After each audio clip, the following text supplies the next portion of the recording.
And there's a place that I've dreamed of,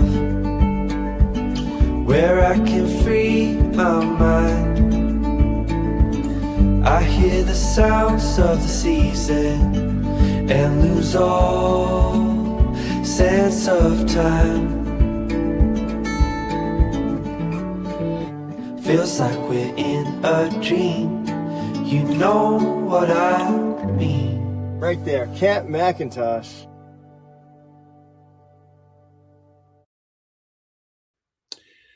And for all you need to know, it's right there. I'm happy to say there's still spots available for Camp McIntosh. Of course, we're going to see you in September if you are already booked. If you're not and would like to join us the third last week of March, we'd love to have you up at Camp McIntosh for our 5th annual CFN retreat.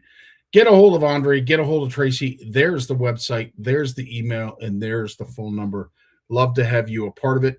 I can honestly say I'm thrilled to announce that our annual CFN retreat to Horwood Lake Lodge is currently booked solid. So as it stands right now, this early, this time of year, it's great news. Great thing, great problem to have. As I said, it is opening up the opportunity for us to maybe look at other retreat opportunities, if you will. But let's sell these two out first, as we've done with Horwood. Like to do the same with McIntosh, because at the end of the day, there is no point taking on anything more until we are, I guess, done our duties with those who have supported us for so long. And I can't thank Camp McIntosh and, of course, Horwood Lake Lodge for being somewhere that we can go as a community and enjoy a great week of fishing. Really appreciate that. And as I said, looking forward to yet another year of getting together with our CFNers up at some of these wonderful retreats and incredible destinations. Love to have all of you join us. Steve, how you doing tonight? Nice to have you along. Pete's with us. Always a pleasure to have you. Scotty Martini. Yeah, listen, dude, I could go for one. Nice, dry, not shaken martini. Absolutely. Lloyd's in the house. How you doing, Lloyd? Shane Richard, how you doing, my friend? Got out twice, once for pike, once for perch. Was a bust, but Nipissing all this weekend. Wow, beautiful. Well, I will say you will have lots of, I don't want to say safe ice, but ice that you can navigate on. Let's just say that without getting ourselves in too much trouble. Good luck, Shane. Go catch us a whale, my friend. How you doing, Eve? Nice to have you along. As always, Richard's in the house. I think that's a new name. Andrew Crow? Yeah, I believe that's a newer name. How you doing, Andrew? Nice to have you along, my friend. Gary's in the house, as always. Love having you around, Gary. That was quite the snowstorm we got on the weekend, eh? Ooh, Madon. Joel, how you doing, buddy? Nice to have you here with us as well. Rob's in the house. There's a whole wacky. This is awesome. Jesse, say hi to your wonderful daughters for me. James is in the house. Mike! Yeah, baby. Are you setting up for Bassmaster Fantasy by chance? You know what? Just when I close my eyes, Mike. Just when I close my eyes. How you doing, buddy? Nice to have you along with us as well. George is in the house. Always a pleasure to have you, my friend. Yeah, baby. David's here as well. Mike Bunn. David, actually, you remind me of that contest that we are still currently. We have not seen one added. If we find a week that a new fish pick has not been added, that's when we'll do the draw. As of right now, I think we've bought another week because there was one more fish that was added. But folks, if you have caught a fish in 2026 and it was your first, we want to see it. Go to the Facebook page, CFN Facebook page. Make sure you look for the post that has, I believe the latest is, I want to say it's Adrian's. Adrian's is the latest, or maybe it's Ugly Boys. Ugly Boys or Adrian. And there's a whole list of those who have already qualified. Just look for that post. You'll see it as a video. When you find it, make sure you post your pick in the comments to qualify. And as I said, if we find a week that we don't have an additional fish pick added, we're going to do the contest. We're going to find out who's going to win. Quite a cool little prize, like a cool little prize pack, including a special prize from our folks at Shimano. Look forward to all of you participating. Looking forward to all of you to qualify. And if you have already, I wish you luck. But in the coming weeks, right here on Monday Night Live, we will be doing the draw. And for all those who have caught, as I said, your first fish of 2026, and you haven't posted in the comments, we will be putting up yet another post this week. So as I said, when we don't see a new fish pick posted within a week, we're going to do the contest. With that being said, there's so many other things that we're going to get to, but let's talk to our beloved panel. To do that with, because I can't think of anybody else I'd want to talk with other than you guys. We got Big Jim coming up right after this. When he was born, he tried to reel in the umbilical cord. Bass named him as their personal best. His power pole came with a stripper. Forward-facing sonar uses him to find fish. Chuck Norris is his co-angler. He is the most interesting fisherman in the world. Stay fishing, my friends. What's going on? Stay fishing indeed. How you doing tonight, Jim? Nice to have you along with us, as always, my brother. I'm alive. Attaboy. That's one way to look at it. That is a positive way to look at things. What a weekend. Now, Jim, back in your heyday, would you have looked forward to a weekend of weather like that to get out on the hard water? No, not even when I was gung-ho. Like, I told you before we started about the one experience in that. Yeah. In the trail, going out. And that was just on the Big Rito. You get them, it's hard to get a mile out. Well, from where you have to go on, a mile offshore would be tops, Yeah. and not being able to see. And what I was telling you about the wind and everything else, like, it was just ridiculous, eh? Mm-hmm. I'm not a fair weather fisherman, but I tell you, you don't need to go ice fishing when it's snowing 2 feet. I mean, just what could happen to you out there? Yeah. Like guys tell me I say, oh, if I can't find my way to the shore, I just use my GPS. Yeah, well, we didn't have that when ice fishing started. It wasn't there. You know what I mean? That's why. Did we mention last week talking about the guy talked about always placing his hut with the door facing the shore? It's funny you mentioned that because I noticed that really caught your attention last week, and I'm glad you're bringing it up again because it was all I something talked about. Sleep in the boathouse one night. Tammy told me, get out. We're not talking about doors facing the shore anymore. Is that right? Well, it's interesting because I was taught that, and I was young. I was probably late teens when I was out on Lake Simcoe, and my buddy Mike Atchison, who I worked with, took me out fishing one day.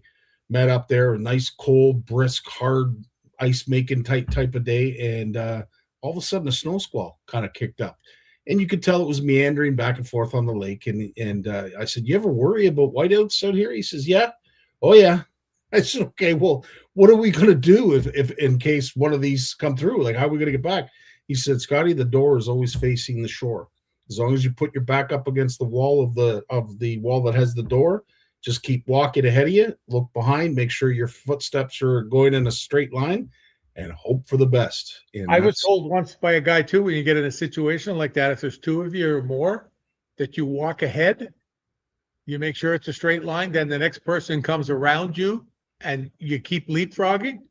And the more people, the straighter the line would be. I don't know if that's true. I've never had to do it. So, geez, you're not going to say something you don't notice, do you? Well, I noticed lots of things, but yes, you did get a clip. You're looking good, looking spiffy, getting ready for the show season. And this is the hotbed. Like usually the boat show for me anyway was sort of the catalyst. And it's not to say I never went to the boat show, but the boat show was one of those. Yeah, I'm not going to go there and ruin my mental state. I don't want to look at things I can't afford. So the boat show was always kind of hands off. I always look forward to the spring fishing and boat show because that was the springboard for it's fishy. Yep. Yeah, I don't even know why they call it spring fishing and boat show because it was two Lunds there, you know what I mean? And a Princecraft or a Legend, one or two boats. It wasn't like you go to the boat show and you walk around and by the end of the day, your tongue's got all dried sand on it and everything from dragging on the ground. Like you said, looking at the stuff that you're not going to be able to afford. I was never a big fan of the boat show. Just for that reason. I mean, The only reason I went there was to do seminars. And I think it was the year before COVID I stopped doing that. Well, we were talking I about never just have to go to downtown Toronto again, apparently. That's good. yeah, and this weekend would have been the last place you would have wanted to be with that weather that came in. Thankfully, it came in on Sunday and not say Friday, because that would have been detrimental, to say the absolute least, for the show and any other show. But yeah, I'll tell you, what a storm it was. I know it just wrapped up out your way, Jim.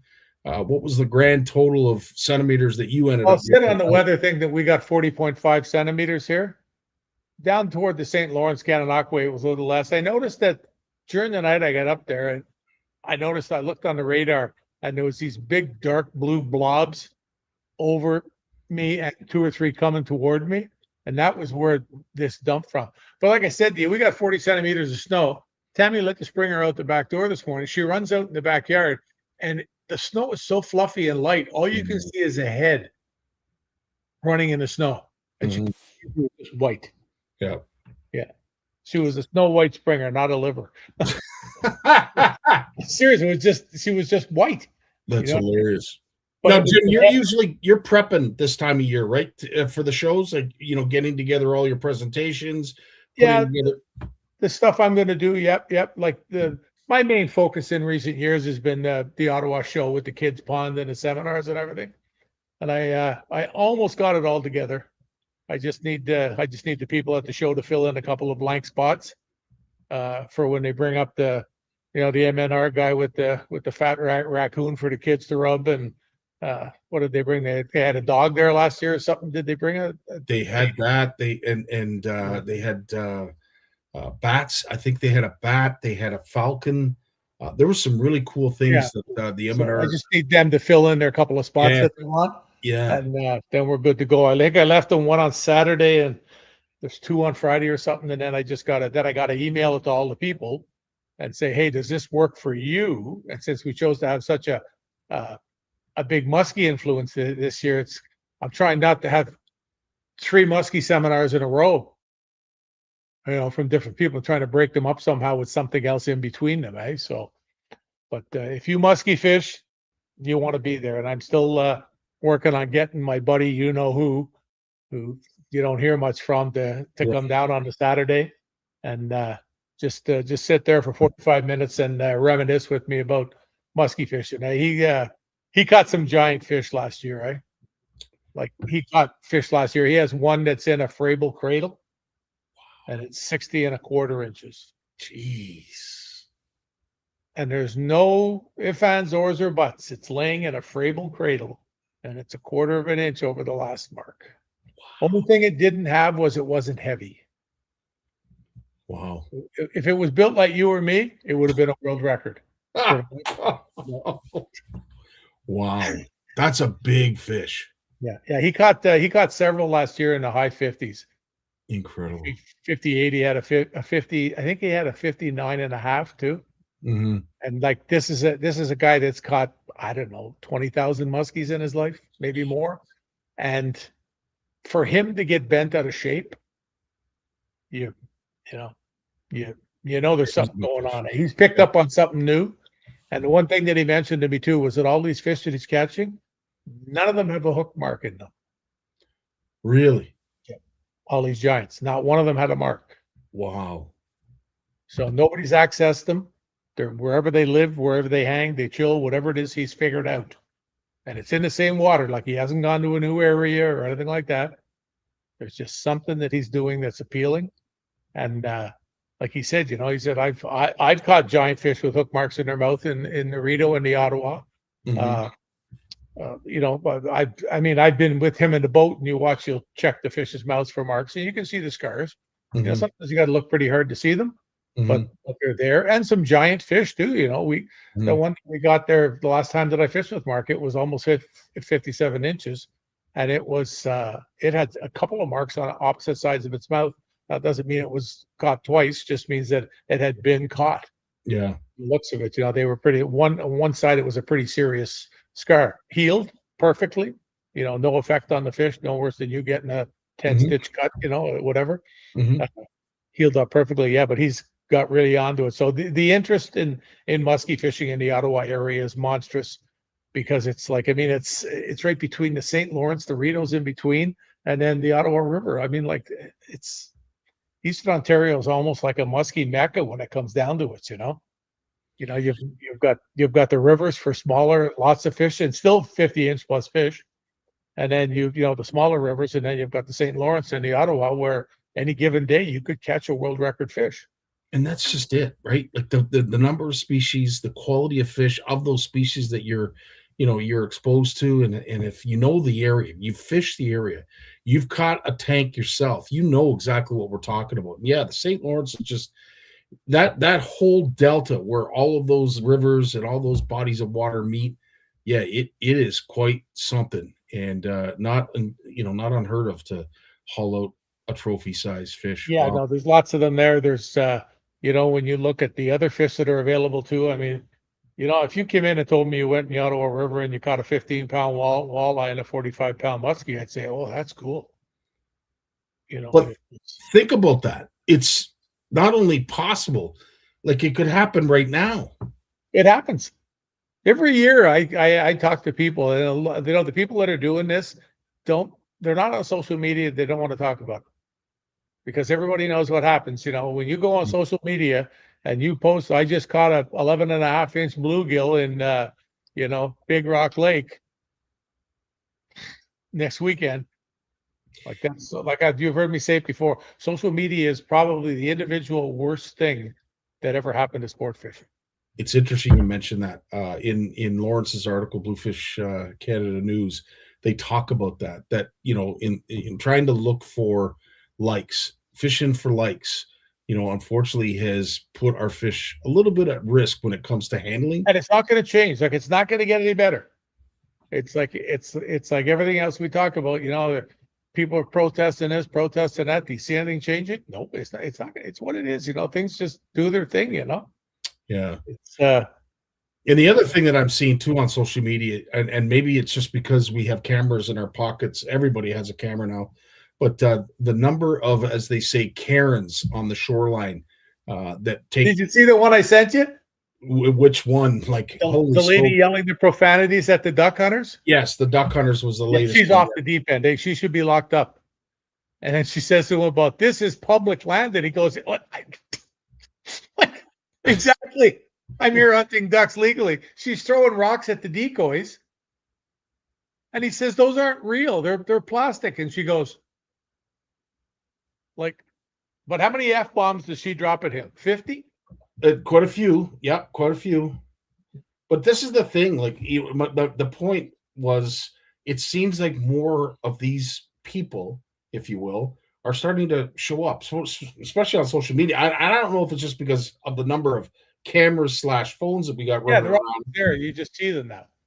And I guess maybe that's just it. Like, again, that's not the kind of publicity I need or want, is someone yelling at me from the shore, right, wrong, or indifferent. I'm not there to expose someone when they're wrong. And we try to educate people as best we can, but they don't seem, at least the ones that make it to social media, they don't seem like they're educated, or they could be educated, is what I'm trying to say. They are set in their own ways, and I don't think they're listening to anybody. But yeah, to your point, there's a lot of ugliness out there, and it's a shame. In some cases, it goes both ways. I had a guy send me a picture the other day. I don't know where the lake was, but all the crap on the ice. Mm-hmm. And you're seeing more and more of that. Yeah.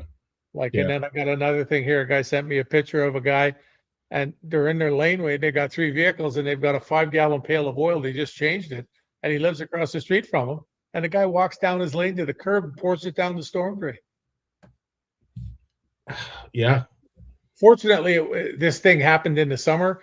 There was no rain, and he showed the next 2 hours later. Mm-hmm. They had a cleanup company there with a big thing sucking it all out of the drain and putting a camera or something down there, another hose to look to see how far it got, because I guess it wouldn't go too far with no water running. You wouldn't think, yeah. But they, I mean, that's the kind of things that people do. I don't know. And in full view, they just don't give a damn. Yeah. So in your opinion, Jim, what do we do to change that? Is there anything that we can do to change it, or is it always going to be like that? I mean, like in Ottawa, they raised some fines in certain areas on the streets. it didn't fix anything. I think the only initiative I ever saw that had any kind of pull, if you will, was when they started painting the yellow fish in front of the drains. Oh, I saw that. That was years ago in Toronto. Yeah. I know that really woke a lot of people up when they started Maybe you painting. look at it and go, "Oh, okay, yeah, maybe I shouldn't be pouring something down here, you know?" Well, obviously, with every great initiative, an explanation has to go along with it, and I think maybe it was because people were reading magazines and newspapers that then. I mean, social media, you'd have to spend I don't know how much money to get people to actually see the ad, to see the video, because these days, Jim, like I mean, and there's a great topic. Like at the end of the day, where do people go? Is it strictly YouTube now for their fishing 411 or whatever it is that they're looking for? Like where do you go? Because typically that was always mainstream TV for me. If I wanted to see Big Jim, Bob Azumi, or any of the cast of characters, I would always go to Global or Chex TV or whatever. You guys were always there. Yeah, Is it Waypoint? Is it YouTube? Is that where everybody's going now? it's pretty well dead now. A lot of it, you know. Yeah. There's, like you say, there's Waypoint, and there's still what's the big one from California? Outdoor Channel. Oh, okay, yeah. Still is around, but once again, it's not. I mean, people want to see something now. I must get 30 things a day recommended. Watch this. It's a half-hour show, so it's a full-time job to go, you know. And I try to watch stuff, you know, when people send it to me. They take the time to send it to me. The most I could do is have a peek at it, you know. Yeah. And but you know, when I want to know something now or just get a rough idea about something, Scotty, I just Google it. So maybe this is a good opportunity, folks. We have a bunch of you watching YouTube. I'd be really interested to see what are you watching when it comes to fishing. If you need your dose of fishing 411, whatever it is, like you're like me, and every once in a while you want to see something new, you want to Google something, you want to search something. Are you going to Google? Are you going to YouTube? Are you going to Instagram or Facebook? What is your top social media platform that you're going to get that dose of angling or any kind of question answered? I'd be interested to see. Just put your answers in the comments. I'd be interested to see where folks are going, because nowadays that's a thing when it comes to content creators. Where do we post our content to not only just appease the masses that are looking for it, but for it to get the kind of exposure we're looking for? That'd be interesting. Because things have definitely changed. Like I say, I'll Google something or I'll go to YouTube and search it. Wow. And look at Mark. God bless Mark. Hey, Scotty, you tune into CFN Live to find out more about. Isn't that awesome? Mark, fantastic, buddy. Well said. Well said. Yep, sir. I Google it. Give him a raise. Yeah. Yeah, TV Fishing Network, Mike says. Yeah, YouTube. And really, that seems to be, I would say the majority is folks go to. I find myself even at work, if there's something that I'm looking for an answer to, I'm a visual guy. I'm sure you're no different, Jim. I like to see the videos. I like to see people demonstrate whatever it is that I'm inquiring about, because it's not about just seeing it. I want to see how it works. And well, I've done that. I found myself a few years ago. I did a lot of that when I had my love-hate relationship with knots, and it wasn't because. And so I go back to a Palomar. You know what I mean? Mm-hmm. It's the same old thing. But I was finding myself, I searched every conceivable, like string of words as I could find. It was pretty cool. Now, see, these guys aren't too sharp. I don't see too many in here putting up just fishing. Well, something that we wanted to share with you, Jim, and I'm hoping that you're going to be willing, because this is off the cuff. There was no rehearsal here whatsoever. I'll be right there, Tabby. Yeah. I do it. So in the coming weeks, months, and years, we are going to be signing up our CFN community. It's something we have never done before. What we'd like to do, Jim, if it's possible, is when we are welcoming them to our community. So for those who have filled out their email and all of the other contact information that we're looking for, we would like to provide them a link to Just Fishing Magazine. Right on. Sounds like a plan. So much like if you were to sign up for OFAH, let's say, if you were to sign up for OFAH, we would love to have them have the link for Just Fishing. And I'll let you in on a bit of a secret. I'm going to ask the same question about Lawrence's Bluefish Canada. Don't say anything. But we, just because of what you guys bring to our platform, how you spend your time each and every Monday with us, this is the best way, and it's the least we can do to give back to you folks. Because at the end of the day, we want to push them towards your content, because especially yours and Bluefish. If you need to know what's going on when it comes to fish related news, Bluefish Canada, hands down, is a great publication. Just Fishing, you want the intricacies of some of your well-renowned pros, guys and girls that are out there doing it, getting it done, and maybe doing some of the legwork for us. They have the answer. Just Fishing is a great publication for that as well. So, well, that's one thing I've always prided myself in, is the names of the people that are in it. yes, Like when you've got Al Lindner and Gutsy and Pizer, and now Liam is doing a lot of stuff. Gord's grandson, they do something together. The other ones are Liam. The elite pros that I have in there, the other writers from the States, Tim Allard. There's a name. I mean, and then just up here too, like Dave Chong. Yeah. Once or twice a year I get Jim Sarek, the muskie hunter, in there, and it's just I'm just blessed to have contact with all these people that I know them all. I get calls from them. I call them up. We chat. That kind of stuff, and it's just I'm just blessed to be able to have them, and I think they see it that way too. 100%. That it's done, like it's not the big money maker. It's not the, you're not pocketing, 6 figures a year off it or something. You know what I mean? It's 100%. And you shared something with me last week. I believe it was Mike Borovic, who's also someone that writes in your magazine as well, and he was unfortunately showing us some of what's left behind from anglers that just don't give a crap, for lack of a better way of saying it. But we, especially with all this snow. Yeah, I was shocked. I was shocked when he put that up. When we've seen this kind of snow, we have unfortunately left behind whatever it was that we forgot, meant to leave behind. It is now covered in snow. When this all thaws and you're getting your boat out, you're getting your kayak or whatever, you're going to see firsthand some of the crap that has been left behind from folks on the hard water, and we got to get better. Jim, at the end of the day, we just got to get better. We can't. Well, they all involve one thing, and I was always I was never one for drinking in a boat or ice fishing. Now, if you wanted to drink beer, I was famous, but not to do with fishing. For one thing, it was my living, and there's safer places to do it. You always hear about the guys that die, like the ones that died on Big Rito a few years ago. Be about 10 years ago now, probably. They froze to death because they were drunk and they walked around in circles, eventually fell over and they died. Like a whole bunch of guys just out for a good night, all dads, husbands, out for a good night of ice fishing. About 11 o'clock, they're all loaded. There's nothing left. They're drunk beyond drunk, falling down. Now in the garage, what the hell? Have at it. Yeah. That's what my wife used to say to me. Why don't they just stay in the garage? It'd be a lot cheaper. Yeah. But I mean, I know guys that went ice fishing, and I used to joke about it. They never drilled a bloody hole inside the shack. I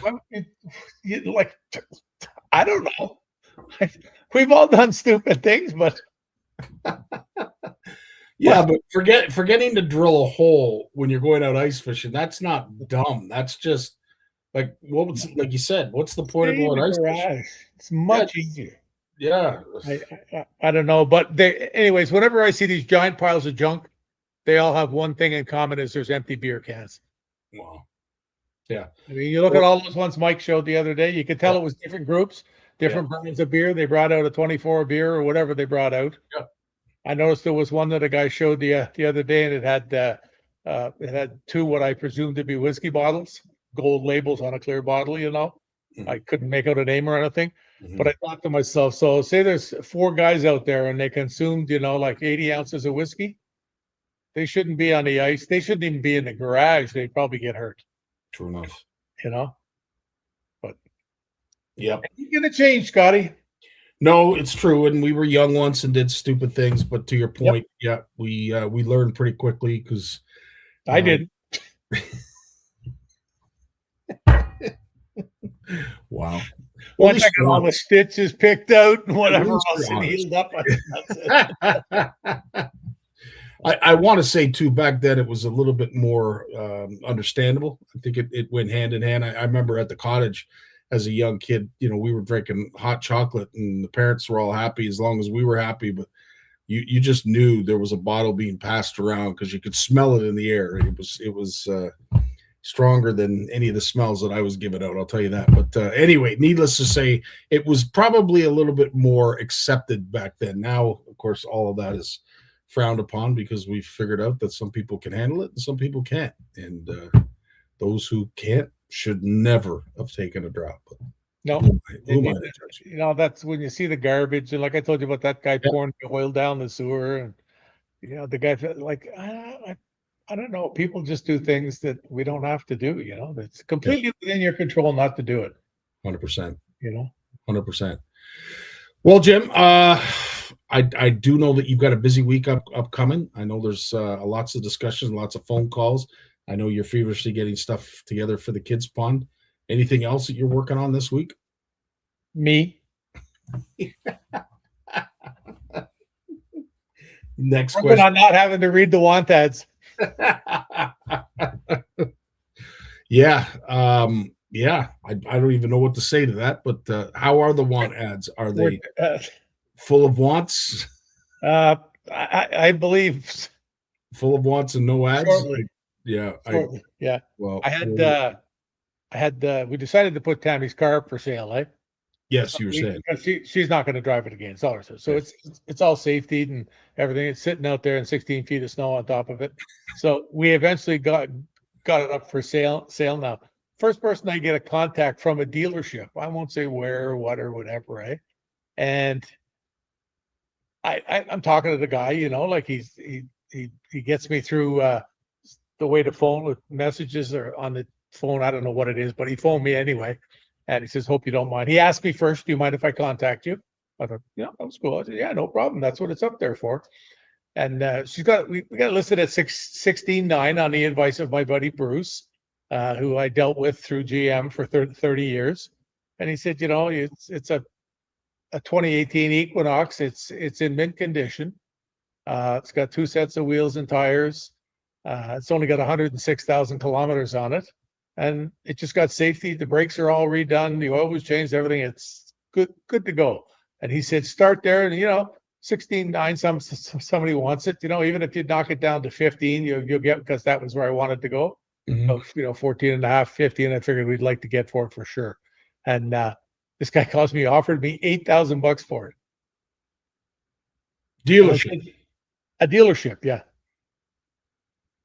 Yeah, I said, yeah, there's sort of like a serious mileage between the two numbers, and he laughed, eh? So Where's his dealership? Nairobi?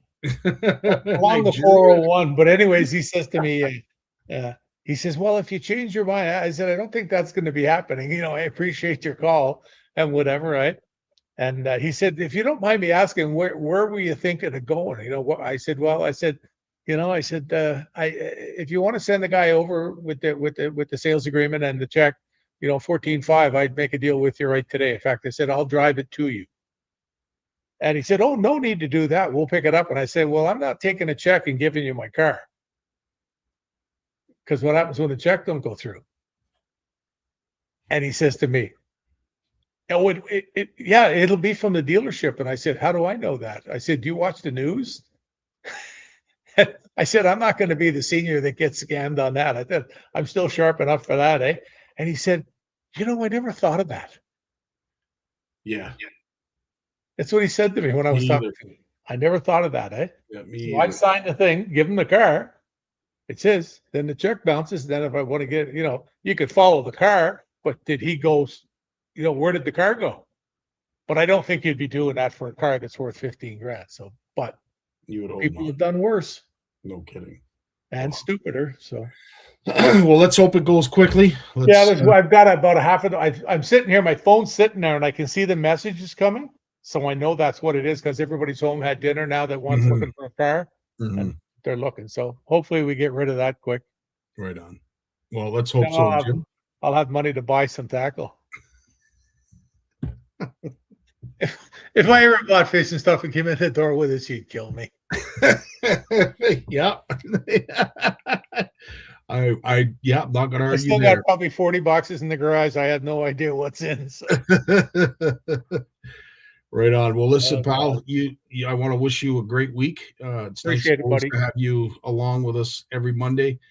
Nice to see you smiling and enjoy yourself. And I'm gonna. That's all. That part is awesome. Lewis and I are going to take a run over to Tight Lines on Saturday morning. He's never been there. Oh, okay, right on. So I offered to run him over because the place is amazing. Mm-hmm. Place is absolutely amazing. You know, I mean, if that place was half an hour from here, I'd be hanging out there all the time. You know what I mean? Yeah. But an hour and a half each way, that's kind of past hanging out territory. No, absolutely. So it's a good ride, yeah. But we'll do that. And I got lots of stuff to do. Like I said, getting all the stuff done on the pond here and working on the prizes. And if I got this is where I can't show you, but pond help, Scotty and Steve are right there. Yes, absolutely. Looking forward to it as always. We love seeing the number of kids that come through that. And what's so cool is for the sportsman shows. Awesome. They're so excited because they're like, it was here, Dad. It's back, and they show up and they're like, in the corner now, right? Yes, yeah. Like when I talked with Steve about it. Yeah. Or Scott, I mean. Sorry, hope he's not watching. This was the drawing that I sent to him so he could see.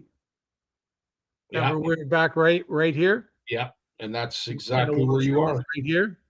That's right exactly there. Where you are. So have the pond there, and it's all good. They'll put a boat. We're going to make the pond smaller this year too.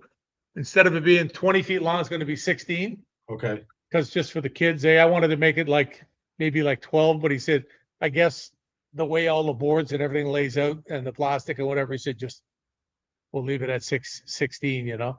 Right on. So, and they're going to move it from the door 4 feet toward the opposite end, like where you go out in the back corner. Mm-hmm. So there's room for the riser to put for you to stand on.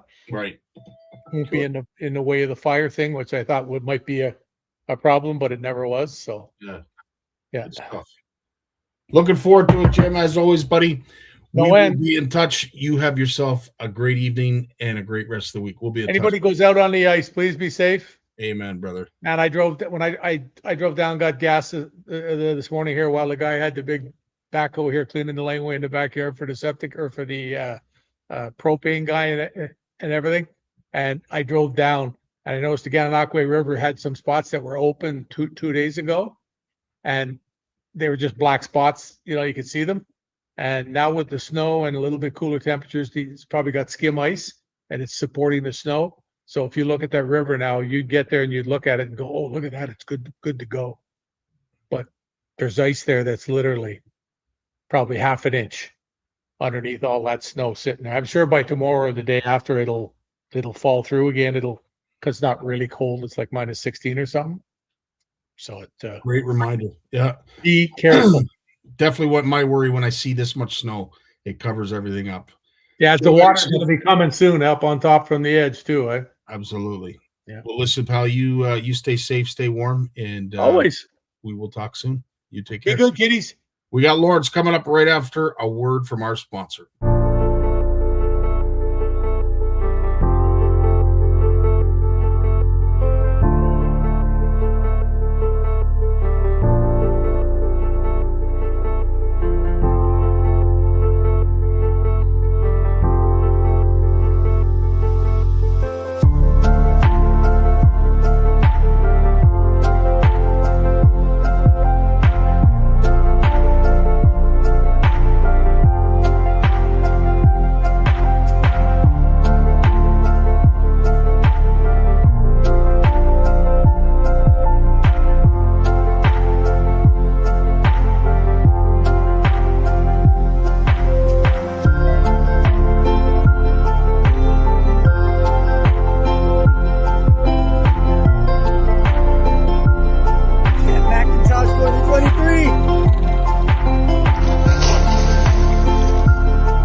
one and only Lawrence Gunther. How you doing, buddy?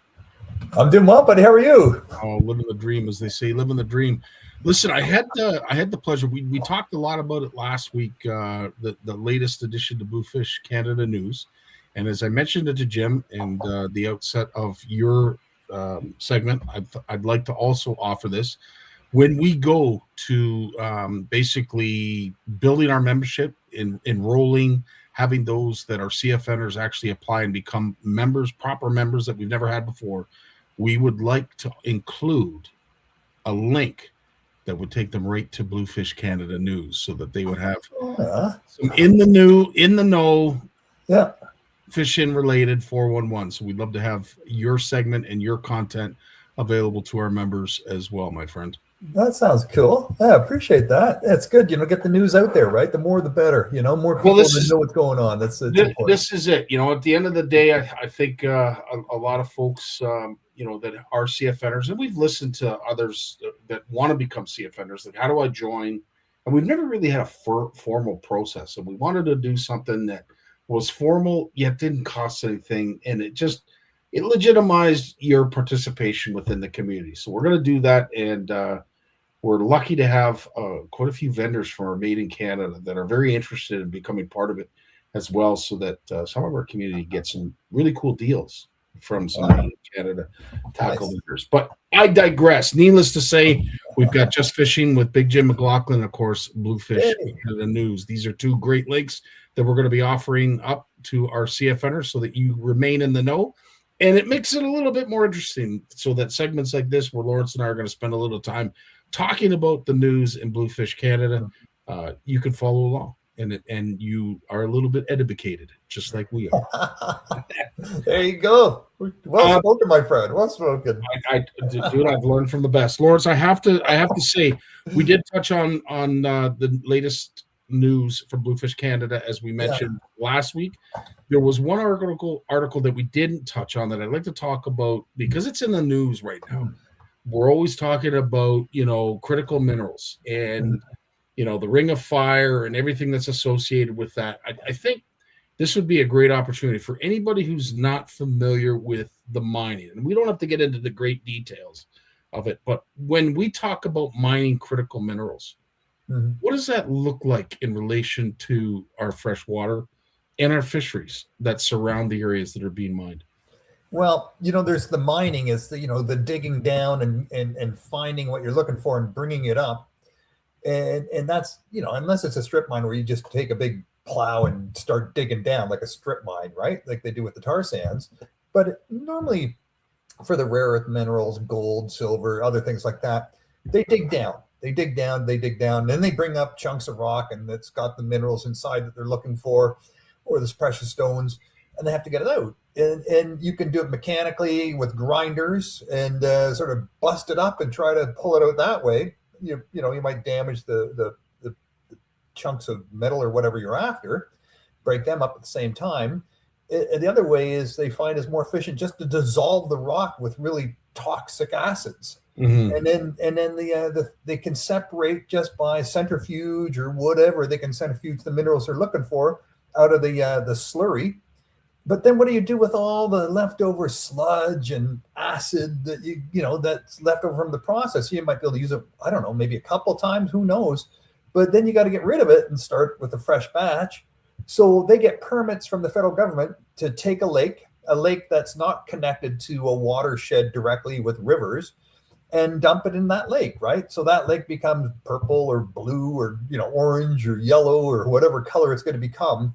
But it's certainly not a lake you'd want to swim in or canoe on or eat fish from, that's for sure. But last I checked, there was about 200 of these lakes across Canada. So, I personally witnessed this in Wawa, north of Superior, the Hemlo Gold Rush back in 1984. A lone guy looking for gold found it, and some nuggets right near the surface. And man, he staked it out and he became a very, very rich man because of that. And 3 big mining companies ended up, sinking mine shafts side by side right on the shore of this Lake Superior. And it's now all owned by one company. and it's there's a lot of waste being generated from that process. So you got to have a containment, and the easiest, cheapest way to contain it is just to take an old lake and dump it in. Now, would they consider that a tailing pond? Is that what you would call a tailing pond? Okay. Yeah. But these are not man-made. Like, in the Rocky Mountains, they'll create a big dam, and they'll just backfill it with tailings, and hopefully the dam doesn't burst like it did 6, 7, 8 years ago, and it all flowed into a salmon lake that was connected to the ocean through a series of rivers, and that was a huge disaster.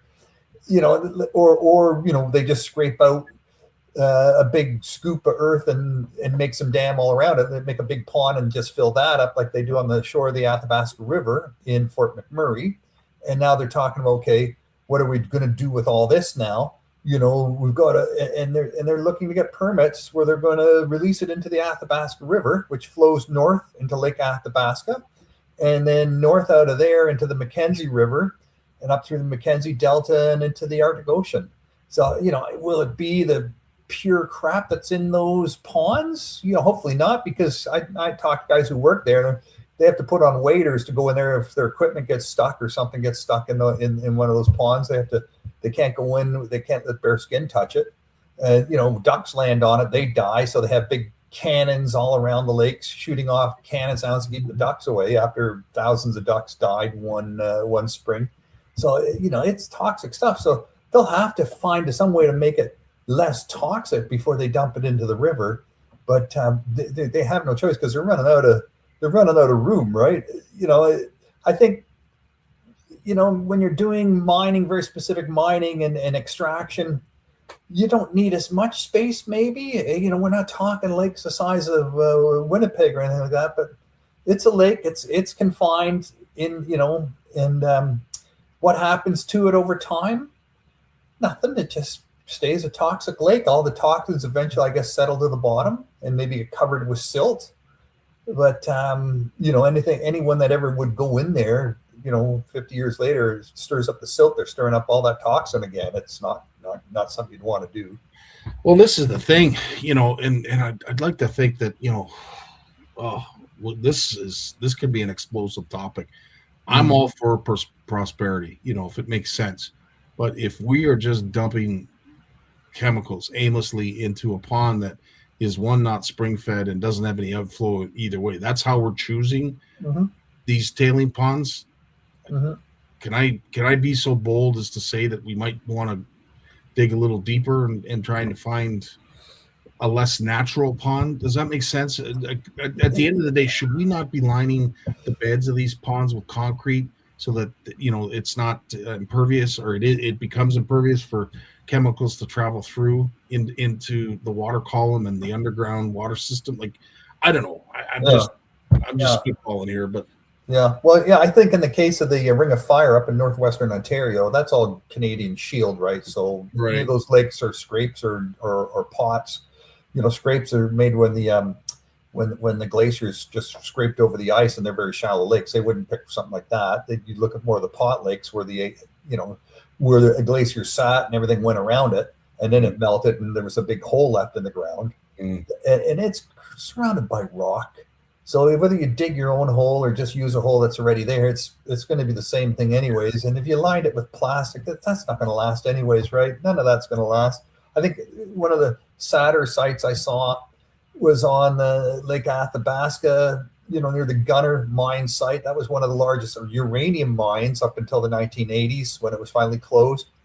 And, you'd see the yellow cake, just piles of yellow powder. That was one of the crap that left over from extracting uranium.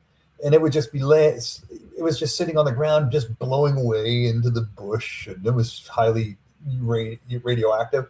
And then the pond itself where the slag was kept, and those were often right beside, in this case, the Gunther mine, it was like, within meters of the shore of Lake Athabasca.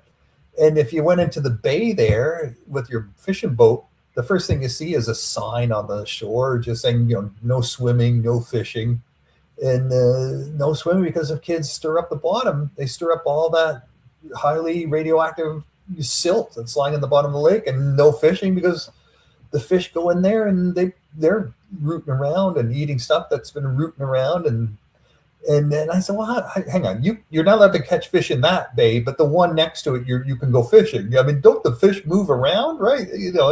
But it's, did they know better back then not to do that? Not to, we know better now not to put the ponds right next to the lake. But what's going to happen?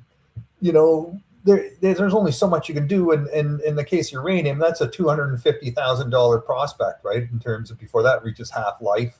So what's the lifespan of these chemicals, and what do they break down into? Other chemicals, and then still other chemicals, and then those chemicals react and become some other chemical. No one knows really. Well, it's true. I mean, yeah, I'd like to think that we have an idea, but no. To your point, when we're talking about long term. Do we really know? No, we probably it's probably best to say that we don't. No. Mark's bringing up an example. I put myself through college, he says, working as a diamond driller in the Arctic. We were drilling for uranium up in Baker Lake, Northwest Territories. Luckily, I haven't grown an extra finger. Yeah, I would say yes, absolutely, Mark. You are very lucky, but. I think about that, and of course, I understand. This whole thing about critical minerals and the need for them. I guess I'm just kind of torn, and I don't want to sound like a tree hugger, and I use that term loosely, but I don't want to sound like someone that is just focused strictly on nature. But at the end of the day, when we're that far north in areas that are so unpopulated. In a lot of cases haven't really even properly been discovered. We're already putting them on a list of polluted areas. We're already putting them on a list of areas that you shouldn't swim, shouldn't eat the fish. Dude, this is like a couple miles away from the Arctic Circle. It's sad to know that worlds that are really unexplored to the grand majority of us are almost unfit for living because of how we've left it. That's kind of sad.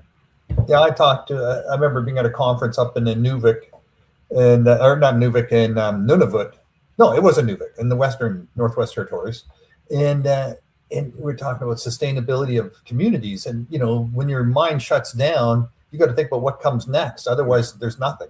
And then this mining official stood up and he said, look, this is until we show up and discover gold or diamonds, it's just rock. It's just worthless rock. It has no economic value at all.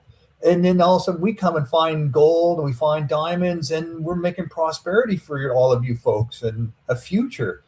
And that's a mindset, right? That the nature is worthless until we can monetize it.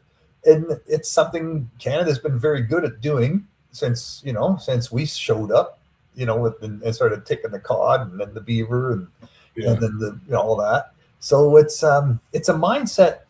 You can't make an omelet without breaking a few eggs. And if you can find a way to do it that's not going to cause a lot of damage, and looks like it's going to be contained, and eventually it'll just be covered with sediment like all lakes just naturally fill in at some point, right? Lakes just fill in and eventually become marshes and wetlands and then disappear.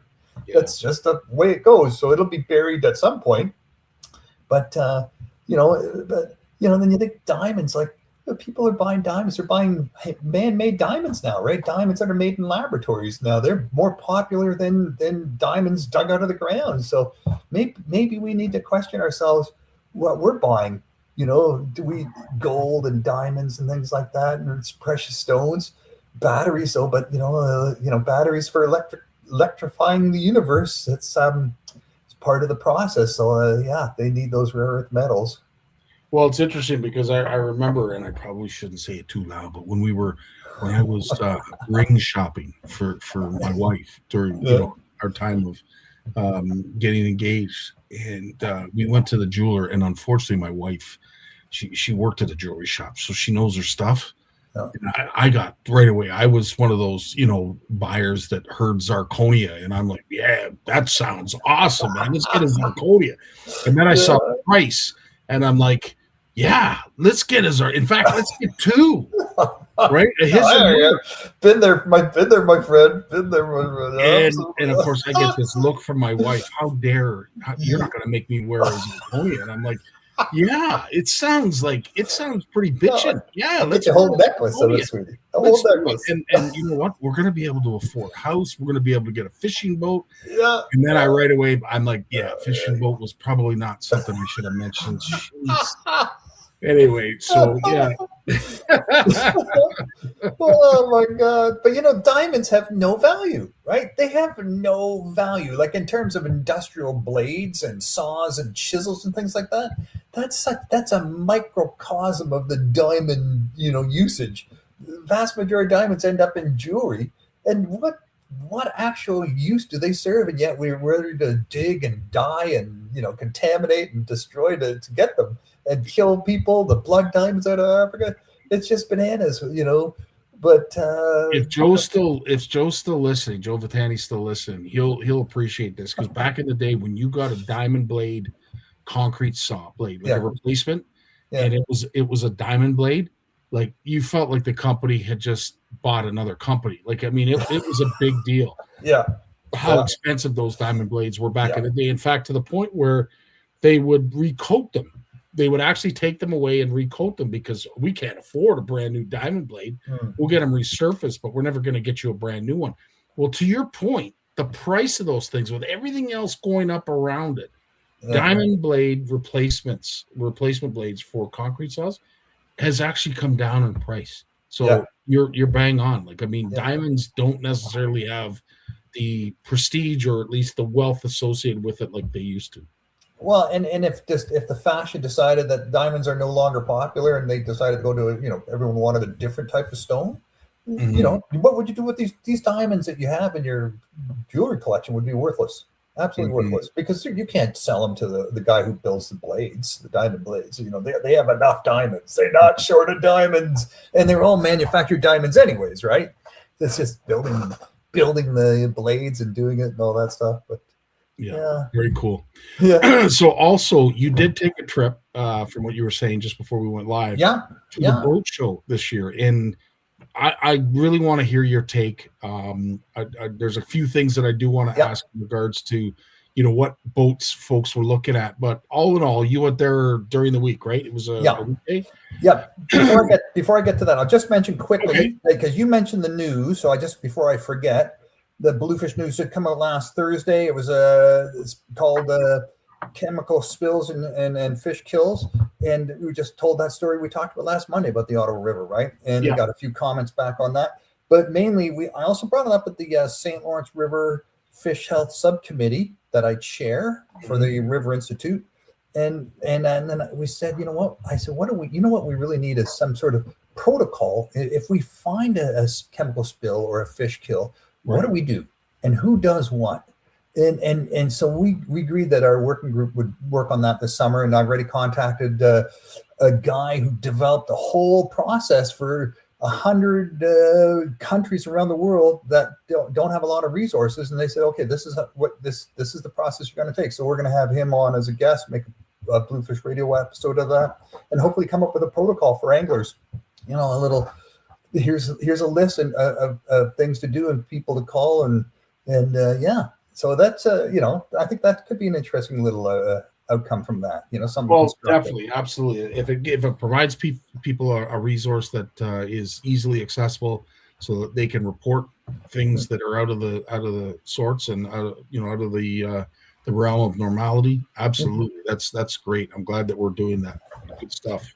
So to get back to the Toronto International Boat Show, I can never not go. It's always, there's a lot of boats that I don't look at, don't bother. A lot of those cottage boats, right? The dock boats, the sparkly ones, and that's okay. There's a market for those, and there certainly must be, because there was a lot of very expensive sparkly boats at the show. So that just says to me that people with money and the Muskokas, those beautiful lakes just north of Toronto, are still shopping for expensive boats, right, to impress their neighbors with. And they were certainly there, lots of those. Fishing boats, they I didn't see Ranger, but I did see I went by the Lund booth, and I saw the Lund Explorer. This is a new boat they came out with this year, and the Lund Explorer 17 tiller. They had that there. It had a 60 horse Merc on it. It was on a nice trailer. It's built on a Alaskan hull, so it's a really good deep V solid aluminum hull. It's all vinyl inside. There's no wood in that boat anywhere. And they had it going with the 60 horse Merc, 17 foot, all fit up on a trailer with a cover for 43,000. So, it's getting down. It's coming down a bit. I think, it's coming down. This is not just a tinny, right? This is a flat floor, pedestal seats, and lots of locker space, lots of rod lockers and stuff. It's a pretty solid looking boat. They had the 18 foot there with the double console, a 115 Merc on a trailer, and with a bunch of options in it. Not a bunch. These are stripped down fishing boats, right? But they're, again, no wood, all vinyl, no carpet. And that was going for 56, I think, or 59. So, compare that to listen, anything with a 115 on it under 60 grand is a good price. Yeah. Brand new. That's you're 100% right. I do believe that they might be actually starting to come down in price, because if I'm not mistaken, a boat equal to that last year at the Ottawa show would have been up into the 70s.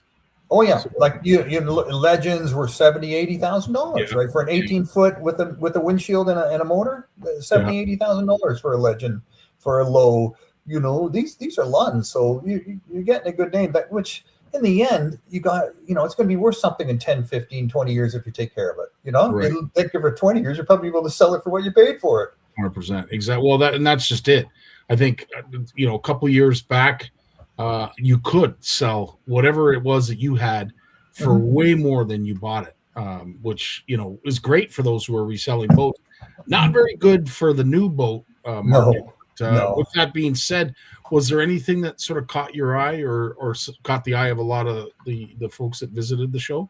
Well, the Princecraft 190 Platinum, my daughter looked at that and said, "Dad, that's the boat you want." I said, "No, that's not a practical fishing boat. That is one pretty slick fishing boat. You talk about a fish and ski or fish and fish with a bit of ski. Oh my goodness, that is one beautiful boat. For an aluminum boat, just so well appointed. It's luxurious. It's almost obscene how luxurious it was. And I didn't even ask the price of that, but it's probably way north of 100. That's for sure. That's a 19 foot aluminum boat. Oh, for sure. And then they had the Legend 10, the Pulse. And it's a roto molded boat. It's solid plastic with a deck, and it's got a 15 horsepower electric motor. It's on a galvanized trailer. It's $14,000. It's got a little steering wheel, a single console, and it's an electric fishing boat. I'd say it was about 60 inches wide and 10 feet long, and it had a rating of like 450 pounds of passenger. Wow. So. But they're getting into the electric boat business. You could put a gas motor on there too if you want, and it's not, the boat itself weighed about 350 pounds, so it's not you can throw around. But a 10-foot aluminum boat, well, they're not 350 pounds. But this had lots of decks, lots of compartments, and lots of flat decks. It looked like a fun boat for young people to go fishing on, for sure. And they're certainly not going to hurt themselves if they bang into something. That thing's not going anywhere fast, but it was interesting. And it's interesting too, with a boat like that, I'm sure there's a lot of DIY that you'd be able to perform on a boat like that. Like folks are doing with the kayaks. I'd like to say that, that almost might be a draw in itself, is that what can you do with the vessel you bought? And there's lots of communities on YouTube, especially Small Power Boat Nation, and they do some incredible stuff to some boats that just, it's a run-of-the-mill tinner or run-of-the-mill duck boat or whatever, and they just pimp these things up with live wells, underwater lighting, massaging seats, and it's unbelievable what they're doing to these boats. And I think a lot of it is just simply because they can one, there's a lot of folks out there that are now gearing a lot of their accessories towards these folks that are doing these DIY projects. Yeah. But I think a lot of it is just at a cost. Whatever is feasible and makes sense.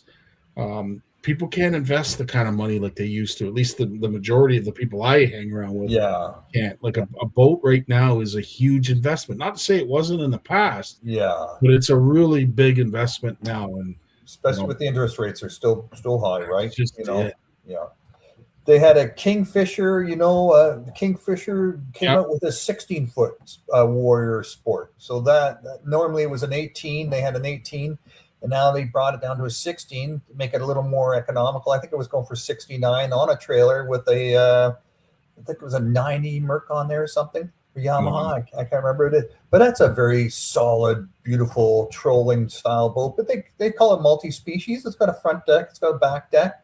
And, you can fish for anything on that boat. But it comes from the West, and they're sort of like a good, deep, solid V, and you can pound them off a rock and good, solid, rugged-looking boats, that's for sure. And they're bringing their price point down with this 16-foot, with a little, almost like a cabin, right? It's a soft top, but you got windshield wipers and heaters in there and everything, whatever you need. So I think Kingfisher was one of those boats when it first came out, and they touted how thick their aluminum was. And I want to say of all the boat manufacturers, and I'm going to talk 5-6 years ago, they definitely had some of the thickest aluminum walled boats on the market. And if I'm wrong, please make sure you put it in the comments and let me know who had the thicker. But their biggest problem was finding welding machines that could weld it properly.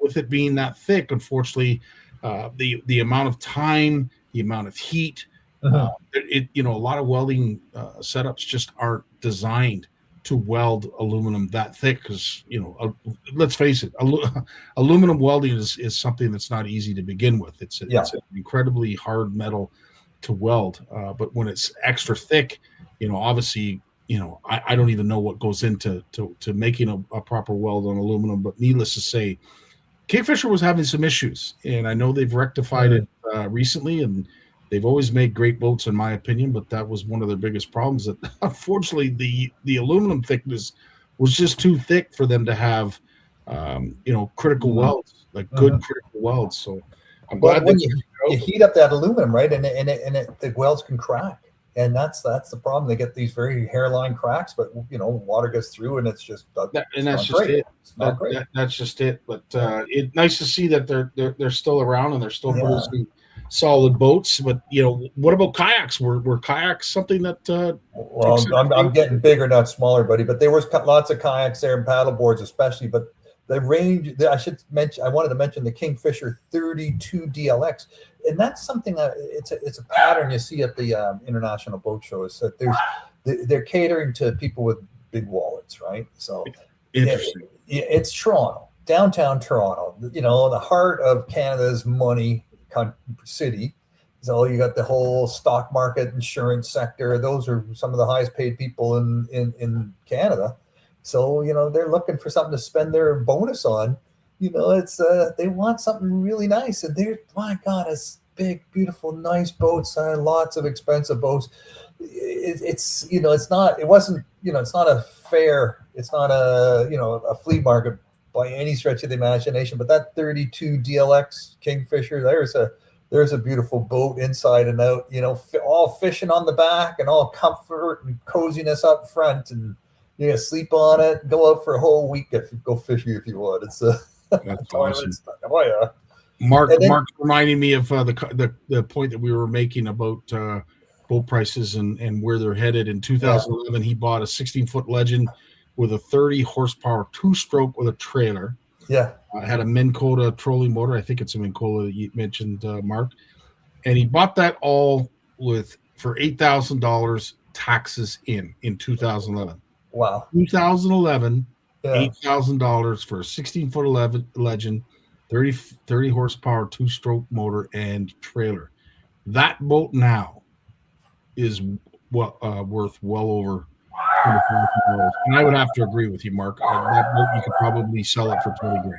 Wow. But it's got to be in good shape. You can't beat the crap out of your boat and expect someone to want to buy your boat, unless you're just giving away almost for next to nothing to a young guy like you said, as a project boat, right? And you're right. So the 20,000 would definitely have to be in mint condition. But to think that you could get back what you paid for that boat, and that would be nothing. To get $8,000 back for a 2011 16-foot Legend with a 30 horse on it, that would not be difficult at all. You see it with the old Rangers, right? The fiberglass Rangers, and people 20, 25-year-old Ranger boats, but they're still sparkle, and the upholstery's still brilliant, and the carpet's in good shape. Yeah, the fish finders might be antique, but the boat itself is, everything looks like it's turnkey, ready to go, and they often are. 100%. And I guess so February 6th and 8th is the Spring Fishing and Boat Show, and that's coming up in Toronto at the International Center, and that's going to have more fishing boats and way more fishing stuff. I'm looking forward to being there for that. We're not exhibiting, but we'll be walking around on the Friday and going to the Canadian Sport Fishing Industry Association meeting, and taking that in and seeing who's getting inducted into the Canadian Fishing Hall of Fame. It's always exciting. I always try to make it. I've been going there since 2009, 2008, just hanging out, checking out who's, trying to rub elbows with the who's who of the fishing industry. It's fun. It's fun. Absolutely. Yeah. And to think that's 2 weeks away. I know. 2 weeks, not even. It's it's 2 Fridays away. It's 2 Fridays away. It starts at noon and goes till Sunday. So it's not the Family Day weekend this year. It's the weekend before. Yeah. No. Crazy to think that we're already near the end of January. What is it? The 26th today? 26th today. It seems like just yesterday we were wishing each other happy, Merry Christmas and Happy Holidays. Holy smokes, time flies. So I'm still in a close contact with the Pacific Anglers Association, Angler Alliance, and the BC Recreational Fishing Association. So they're sending a delegation of 7 industry leaders in the recreational fishing sector on the saltwater side from BC to Ottawa. They're going to meet with the Minister of Fisheries and say, hey, look, you need to show us some love here. Like, do not make us the sacrificial lamb in the name of saving the southern resident killer whales, right? Well, it's interesting that you mentioned this, and I will say whoever it is that is doing their publicity is doing a fantastic job, because there's people that I am being approached that know nothing about fishing, don't even have an interest in fishing, and are asking me point blank, what's going on with the salmon out in BC? And you look at them and I'm like, is Lawrence standing beside you? Like, how do you know about this? Is that a copy of Bluefish Canada you have in your pocket? No, they are pumping it out, man. They're really, really pumping it into the Ethernet and getting some traction there with a bunch of different media coverage now. And people coming and out from the different aspects of the fishing industry saying, hey, no, you're not being fair. That's not us. We're not the problem here. So now, and some people sent me those articles, and I said, you know what? There's no such thing as bad news when it comes to the media. This is, you got some pushback. That's even better, because it just gets more people looking at this and paying attention. So they asked me if I would go to the meeting with the minister with them, and I said, look, if I come in there with a microphone for the Bluefish Radio Show, the minister's going to get on the soapbox, and that's the end of your meeting. I said, it's better. I'd like to talk to the group before they go into the meeting, and hear about what their hopes are and their concerns, and then when they come out of the meeting and hear about what they were promised or not, and where they think they're going next on this. So stay tuned for that. That's going to be an exciting few days. So they're getting into Ottawa on the 8th and leaving on the 12th, 7 of them, and it's going to be advocacy, trying to keep that fishery alive, man. It's coming down to it. I'm still having a hard time believing that this much time and attention is being had to our West Coast fishery. But I think what's more, I think the harder part to understand, or at least fathom, is that we even have to talk about it. But it is definitely an issue. I know for some who live in certain areas, they're not seeing it like the news is portraying it. But at the end of the day, the fact that we even have to have a discussion when it comes to saving, maintaining, when it comes to public access, shutting fisheries, opening fisheries, I've never heard BC fishing spoken about this often, this much, ever before. So whoever is doing their media, hats off to you, because the message is definitely getting out there, whether you want it to or not, whether it's casting a bright light or a dim one. It is definitely getting out there, and it is the topic of conversation for folks who may not even know anything about what's going on out there. It's highly talked about. So kudos to guys like you, Lawrence, that are getting the message out there, because you're doing a fantastic job. Well, there's a lot of people who smart people who are penning brilliant articles. Some you wonder, oh my goodness, I didn't know that. Or there's aspects to this fishery. Yeah. You look at the different players, right? There's the commercial fishery, and then that has the seiners, the gill netters, the longliners, so that's all broken into different elements. There's the recreational fishing side. It's the marine side, the freshwater side. The fish go between the two. So some people have licenses for both, the tourism and all of that. The locals, the outsiders coming in. You look at the First Nations side for the foods, social and ceremonial, and their rights on that front, and then their rights to make a moderate livelihood on the commercial fishing side of that. So you have another aspect of commercial fishing. It gets complicated. That's the best way to describe it. I can't think of a better way to describe that situation. Yeah, I don't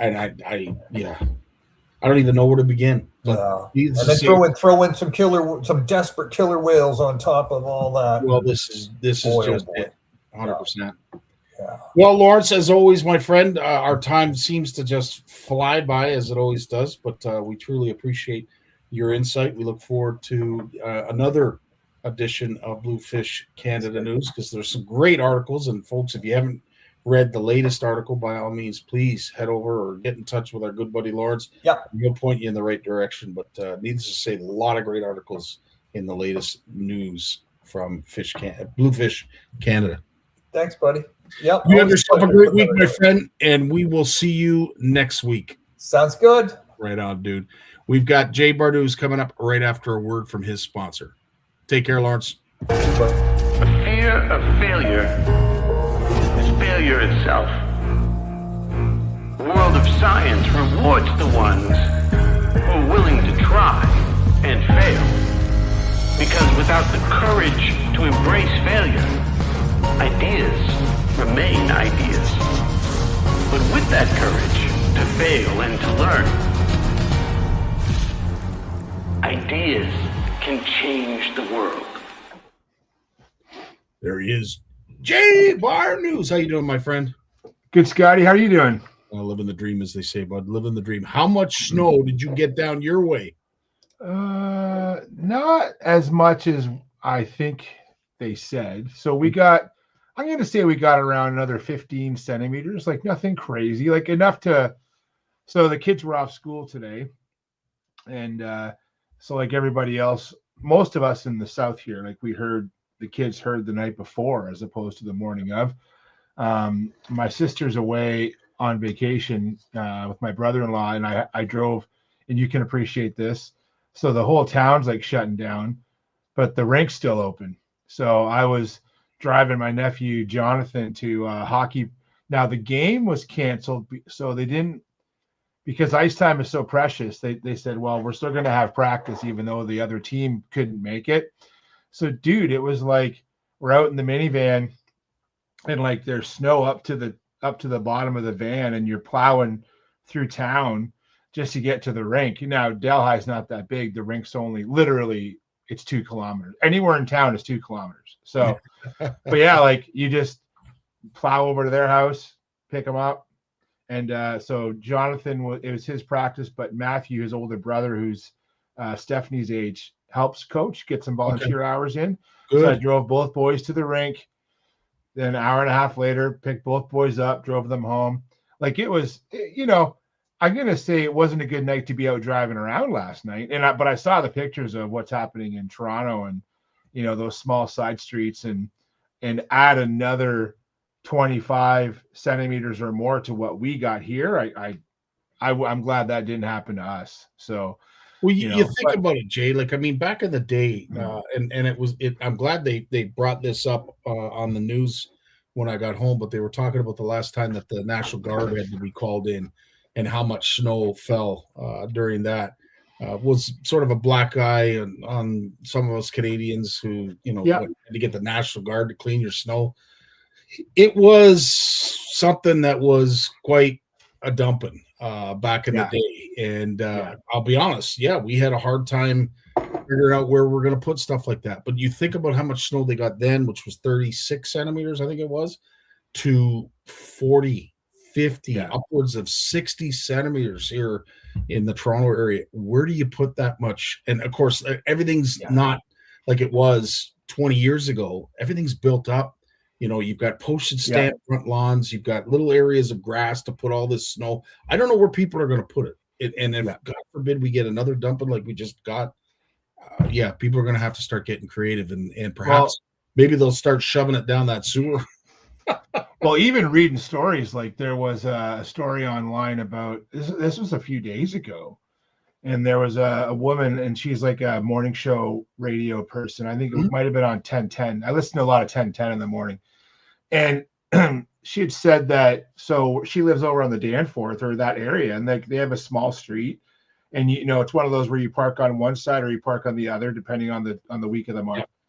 And and barely the driveways are so close together that the cars just fit. In fact, if you have a big truck, you can't park between the driveways, otherwise you can't get out. Long story short, if she goes to back out of her driveway, and if someone's parked illegally, she can't even get out of her driveway. And so she's saying, like, once you add snow, this is on a summer day, so you add snow to, you're talking inches of room here. There's nowhere for people to go. And I get it. I get that it's a bit of a black eye on the city, but when you live in these neighborhoods that are choked with people already, and then you add over almost 2 feet of snow to it, I don't know what you're going to do. Now, I guess they haven't had to call in the troops yet, but it's going to take them days to dig out. Even so for us today, Burlington didn't get as much as Toronto, but they got a lot of that lake effect. And so I worked from home today. And a lot of that is because I know that it's going to take everyone over a day to dig out. Mm-hmm. And, and this time of year, we're not out. I'm not out working on equipment. I'm not getting things ready. I can do 95% of my job as long as I have an internet connection. So I work from home today just for that reason, because I'm just part of the problem now. Like, if I have to go into work, I would. I'm used to driving in all kinds of weather, and I drove through snow for years. But I'm not going to lie, it was nice not to have to drive through that weather today. But hey, man, it's been a hell of a winter. I'm going to say we didn't get as much. I was thinking about last year at the spring fishing show and that storm we got, and I think that storm, we didn't get as much snow in one shot, but man, it had to be close. Like, we had to get 35 or 40 centimeters at that snowfall last year, and everything was just choked. And that's the thing, when you live in these urban areas, and folks who don't live in those areas, you can joke about it, but when you live in those urban areas, there's nowhere to put that snow. It is a major process to allow us all to get back into work.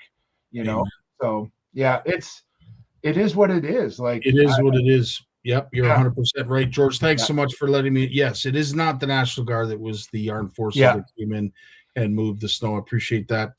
But to your point, we were sitting on this show probably about a month ago talking about the folks up in Timmins, how they got half a meter of snow. Yeah, we are hard to believe that we would be similar to those living up 8-9 hours from here when it comes to the amount of snow that we receive overnight. Like, that's the part that really sort of grabbed hold of me this morning when I saw the total. Yeah. I'm like, holy, 60 centimeters of snow fell in Etobicoke.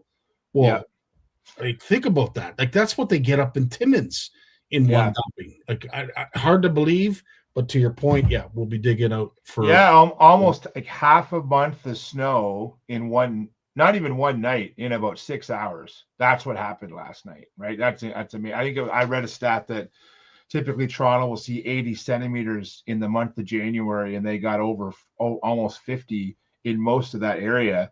In a matter of 6 hours, that snow fell. It was unbelievable how much it fell. But like Jim was saying pre-show, like, it's so light and powdery. It's kind of funny, to be honest. And I'm not complaining. It's nice to clear when it's like that. Like, I know my snowblower is like it's like a mid-size one. So most jobs it can do just fine. But when it's that real heavy snow, it'll do it, but you got to be patient with it, right? This stuff is like, it was perfect for snow blowing, man. You just go out there. The only thing you got to do is you got to bundle up. And it's mostly because you're going to get all that snow in your face from the wind blowing around. But yeah, and even here, man, like, just trying to manage where to put it. You know, like our street, I laugh. Like the Heather was saying last night, we just haven't had enough snow the last few years. We're just not used to it. We're not used to the winter driving. Yeah, it's wild. It's actually pretty wild. I will say this. There was a point in time when I'm out on the driveway on the weekend clearing snow for the third time or whatever it was. And I thought to myself, if I close my eyes, I would swear I'm in the dead of summer. The amount of leaf blowers that were humming around the neighborhood, people doing their driveways with leaf blowers. If you had closed your eyes, you would have thought you were in the middle of June. Yeah. People watching TikTok, man. They're watching TikTok. And it's actually pretty smart. Like, what I do here for the quick, when I got to just dust off and go to work in the morning, I don't worry about, I'll do the driveway when I get home, is I actually have a big, like, it's a concrete broom. You know what I'm talking about? Like a big broom with the plastic bristles. And dude, I could just go up and down both vehicles. Like, it takes me literally like 5 minutes to get all the snow off. No problem. And so that thing sits inside my garage door, and you walk out in the morning, especially when it's cold like this. I don't care what people say about warming up. You only need a minute to warm up your car. No. I'm walking out there in as little clothing as possible. Sorry for all the visuals on that. But I have my big, like, ice fishing boots by the door. I'm in using my pajama bottoms and a t-shirt. I go out -20. I don't care. Go out, start her up, dust her off, go inside, then get dressed, make the coffee. Like, I'm inside for 10, 15 more minutes. And then I come out and everything's, when you have an hour drive to work, I want everything like ready to rock. You know what I mean? Yeah. So it is what it is. But yeah, it's but you know, for it's fun. I'm kind of glad it happened the way it did, if it was going to happen, because what was amazing was right before that snow came, like Saturday morning, we were out ice fishing. It was -25 in Delhi, and we went out ice fishing. It wasn't great. We caught some fish, but that was the first chance we were able to go in like a week. And I'm like, we're going. And Trevor was all in. And so we loaded up. We went out. We didn't go really early because it was our first day out on some local ice, and we didn't know how much. We didn't know the ice conditions. I was pretty confident they were fine, and they were more than fine, dude. There was like that. I think that cold snap for that 24 hours probably added 3 inches to the 5 that was already there. So like that, we were on a good 8 inches of ice. And but yeah, man, it was cold. Like it was get bundled up. It wasn't windy though, so that was nice. Like, it was sunny and it was cold, but there was almost no wind. So we got out there. We had our pop-up, and I didn't even peg it down. I'm like, there's no wind, and the wind's not coming until tonight. So we fished for about 5 hours, caught a bunch of perch, small ones. We got some bluegill, some pumpkin seed, but the fishing, it was just not great. That's just how it goes. Yep. So yeah. So it's weather like this that really puts us, what I consider anyway, very similar to that in the fall when you're putting away all the summer stuff and you're getting ready for winter, let's say. Yeah. But, you know, you get a bit of a transition period where all of a sudden now someone like yourself, someone like Trevor, looking forward to the shows, and I'm sure you're getting, presentations ready, those you want to see, those you want to shake a hand, some questions that you want to remember to ask people, that has happened to them, all stuff that I do. But I look forward to the show season because it allows us the opportunity to do that. Is there anything else that you do during this time of transition, Jay? You know what? I spend Trevor and I spent a bunch of time doing research, man. We spent a ton of time doing research and planning for the next season. Like, I think if anyone knows Trevor and I, like, we're so, even though we fish year round, like, we're very bass centric. And I know bass season's, well, depends where you're going to fish, but you're looking at not until May for the most part. Depends if you go north or not. Otherwise, you're going to wait till June. But to be honest, we do lots of research, and we always have, like, looking at, what new baits I want to try, what new rods and reels I want to try and pick up. I do a lot of, there's always organizing. Like, I joke that I could never, I don't even have to fish all winter. I could spend all winter organizing my fishing stuff, like all around me here. It's in a constant state of flux.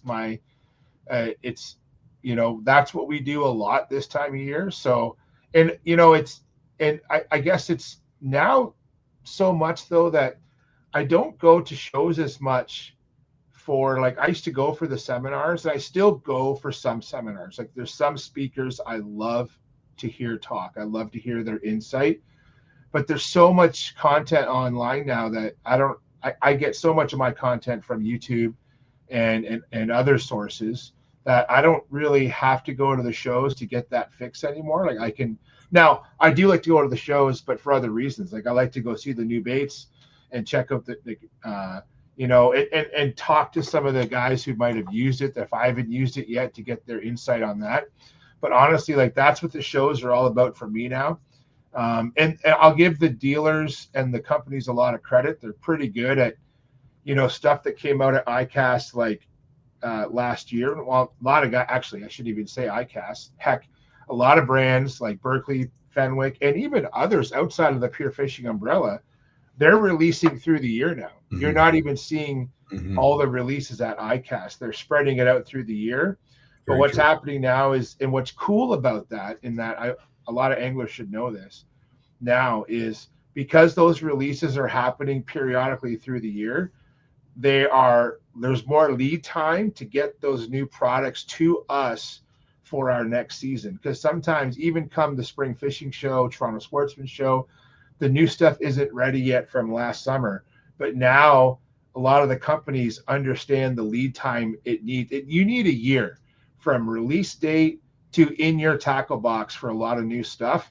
And they're great now at shortening that lead time up and knowing that we need it sooner, because that's what's going to drive their sales. And they're much better at that now. And I think a lot of that for us is knowing what we want and knowing where to get it, is kind of thing. So, and I plan on, what we'll spend time thinking about, like, as much as I don't need new stuff, there's always that new thing that's going to fill a niche that we have. And a big thing right now for Trevor and I, especially because of Trevor's passion with glide baits and big swim baits. So Abu's got some great new rods and reels coming out. They have a whole new beast line of rods and reels that they're kind of in this in-between zone between, like, heavy bass stuff and, like, small musky stuff. So they're actually really built for throwing big baits for bass, like, stuff in that sort of, like, 2 to 5 ounce range. Like, they're not really made for those, like, true musky applications, which are overkill.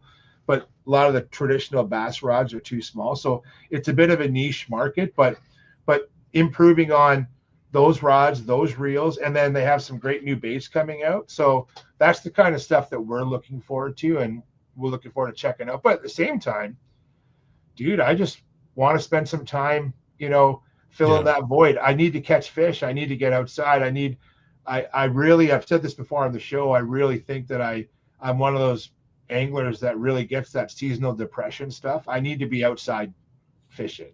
Amen. And we've had such awful weather in terms of, it was cold at Christmas. The ice wasn't safe, like, for us, because we weren't traveling.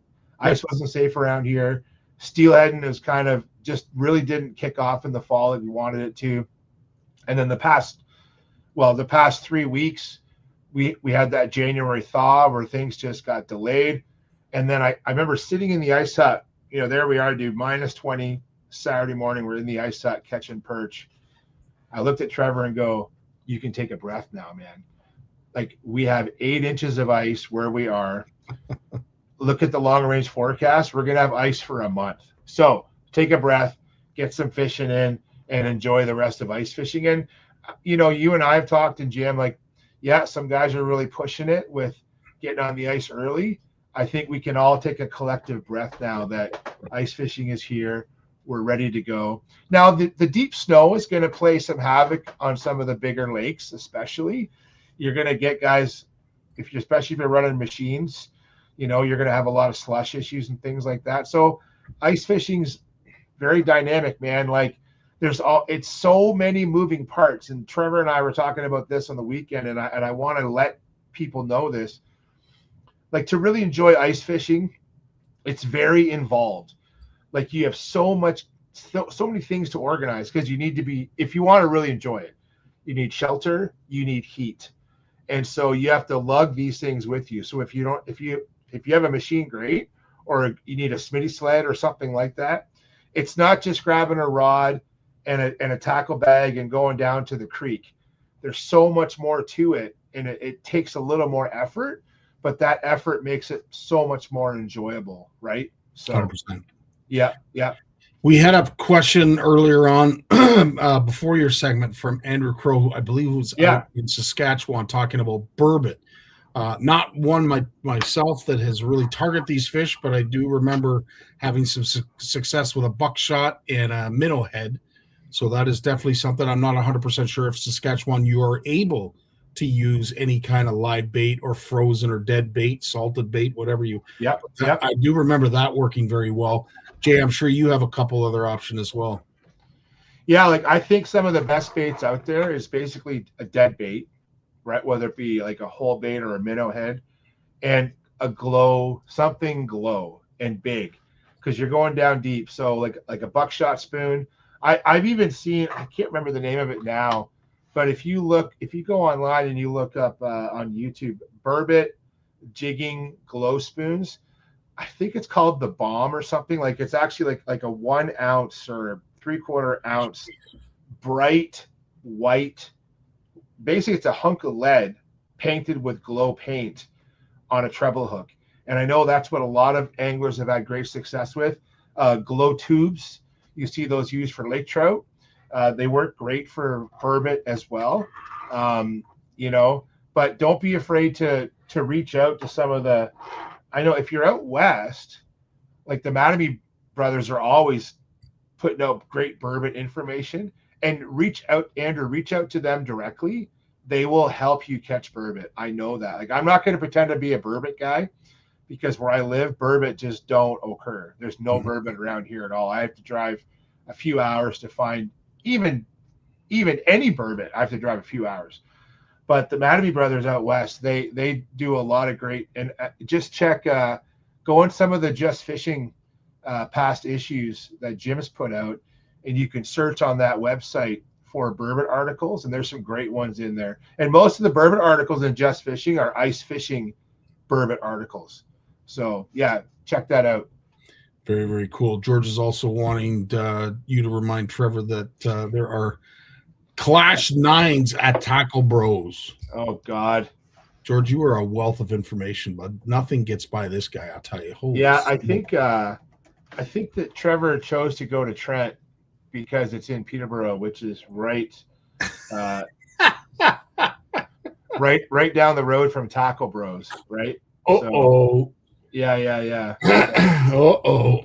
Yeah, there's some really cool new baits coming out from a lot of different companies, and I have to admit, Tackle Bros runs a great shop in Peterborough, and it's one where I like to stop when we go into town there, because it's worth the stop at Tackle Brothers. It really is. They run a great outfit there, and knowledgeable staff. And just, if you just love fishing, they have such unique different baits in there that a lot of it's very bass centric, but boy, there's just some really with the JDM products that they carry, there's just some really cool innovation going on with that tackle that we don't see here. It shows up here in sort of our North American tackle, but it takes time. So seeing that JDM technology come here earlier, it makes it really cool. 100%. Couldn't agree more. I noticed you brought something up that you want me to share. Did you want to discuss that first? Or? Yeah, let's just have a quick look. So this isn't the best shot here, and I had to split screen here. So this is a little bit of information about what. So this is, you guys might not know this. That's a gizzard shad. I was just going to say, please tell me that's a gizzard shad, or I got to go back to school. That's a gizzard shad. It's got this subterminal mouth, so it has the mouth is underneath. Okay, so you can see how the mouth is under the nose, and you can see here now. You can't quite see here. There's this lower fin ray here is actually really long. It's hard to see that, but you notice how it's got a really wide body. Okay, really wide body compared to like a whitefish, which is narrow compared to the body, and it has a forked tail and this really long anal fin right here, right? It's probably got about 25 or 30 anal rays, which makes it super long. And I just want to show you because this is what we were bombarded with on Saturday. So where we were fishing in a back bay, where we usually do great for panfish, and we caught a few, there was schools of these gizzard shad, these like 6 to 8 inch, even up to 10-inch gizzard shad. And if we wouldn't have had our AquaView camera, who knows what we would have thought those were. Right. So, right? Like I said to Trevor, like, so we were using our flashers, which I love our flashers, our Vexlar FLX 28s. And you would get these big marks come through and they'd nose up to your bait, then they'd leave. And then you'd see these big marks and they're behaving kind of like crappie, to be honest, because they would come in and look but they'd leave. They wouldn't hang around at all. And we're like, what is that? So Trevor put the camera down and we kept getting schools of shad. Now, I think all the shad in the area really just, so shad and crappie don't compete, but I think all the schools of shad like circling our area. And then we would take the camera and spin it. And you would just see all the shad in the background, like out of the range. And we've had issues where shad just, if we have schools of shad, they just kind of push the other fish out. Like there's just too many of them. I can't explain it, but that's what we've seen this before. We did have a couple of big pike crews through that were real like hot. Like their fins were going. Like I think the pike were feeding on the shad. You'd see them come through the camera and you see their pectoral fins like actively moving. But we just brought our typical little tungsten jigs and things like that, and no gizzard shad for us and no pike for us. We caught a few pumpkin seed and bluegill and that, but yeah, the shad were just everywhere. So I guess the good tip there is if we did not have our camera, we wouldn't have figured out what those were, because even looking down the hole, we were only in about 6 to 8 feet of water. It was just murky enough though that when you look down the hole, you couldn't quite see. And also remember, fish are so camouflaged. Like if you look down on the back of a gizzard shad, they're so thin and they have a dark back, they blend in with the bottom really well. So pays to have a camera. So, and gizzard shad, they eat invertebrates, right, Jay? Primarily? They're planktonic. So they feed basically on plankton, and that's it. So I see that George is asking a question. I'm going to look it up real quick. I think that gizzard shad. Let's see here. I was going to answer as far as you're willing to walk with the 5-gallon pail. Yeah. So let's see if I can do this real quick here.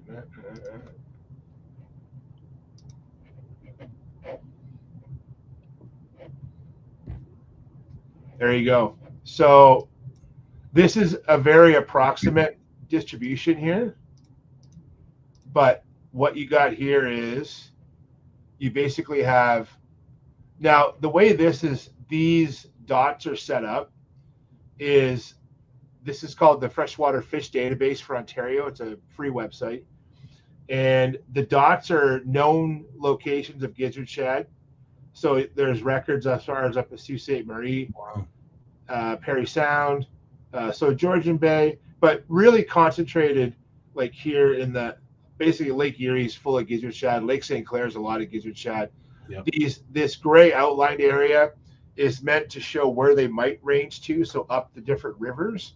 But you can see where they're all very lower Great Lakes centric, right? Yep. So very, very much in the lower Great Lakes. So there you go. They are very pelagic and very prolific. So there's not too many bodies of water that would be able to sustain those type of forage-based fish. Obviously, eutrophic lakes would be ideal for gizzard shad, and let's be honest. I mean, eutrophic lakes are somewhat shallow, and you'd need a lot of water to produce. Like I've encountered them in Bay of Quinte catching walleye. Like if anyone's been out trolling for walleye in Quinte, like I've pulled like gizzard shad get big. Like I have seen 14, 15-inch gizzard shad, and I've pulled them like out of walleye's mouths, like a big like 30-inch walleye. Like I've actually seen the tail, that big forked tail, like hanging out of its throat, and it still took my crankbait, right? So, but they're very much lower Great Lakes is where they're found. So, and nowhere else. And it's interesting too, Scotty, because we read about gizzard shad in the U.S. a lot when we read about, especially bass fishing, in reservoirs. There's also threadfin shad and blueback herring and gizzard shad. They're all part of the same herring family. But the thing about gizzard shad is that they're quite abundant in Lake Erie and Lake Ontario, even parts of Lake Huron, but anglers don't really know about that. Other than the musky guys in Lake St. Clair, I find a lot of anglers don't pay attention to gizzard shad, but they are a very common bait fish in the lower Great Lakes. They are, and I'm surprised that more anglers don't think about that when they're doing bait selection and thinking about like sort of that match the hatch concept. Well, it's exactly what George is saying here for obvious reasons, and you're right. I mean, something that would be it would work very, very well in the Great Lakes. You go inland, and they won't necessarily know what the heck that is. Yeah, I agree. I agree 100% with that statement for sure. Richard, the answer is you can. I don't know how many you're not allowed to use them at all for bait. Not in Ontario. Oh. If you go to the Ministry of Natural Resources bait fish website, and this was a conversation Trevor and I had, because gizzard shad being an oily fish, they would be a great bait to use on a set line. Yeah, they would be amazing. They are not allowed. You cannot legally use them for bait because they look too much like Asian carp. They look too much like a big head carp or a silver carp. And if I did a side by side of a young silver carp or a young big head carp, a lot of people would struggle to tell the difference between a gizzard shad and those two species. Interesting. So that's why you are not allowed to use gizzard shad for bait. Interesting. Well, I learned something. I wasn't sure if you were or not. Interesting. Good to know. Wow. So with that being said, obviously getting ready for the shows, tinkering around with some ice fishing gear. How can you give us an update on Steph? How's Steph doing? Steph's doing good. She's doing much better. Yep, doing much better. So we are. I'm actually not fishing related, but I'll probably talk about it. I'm trying to think of what date we are now.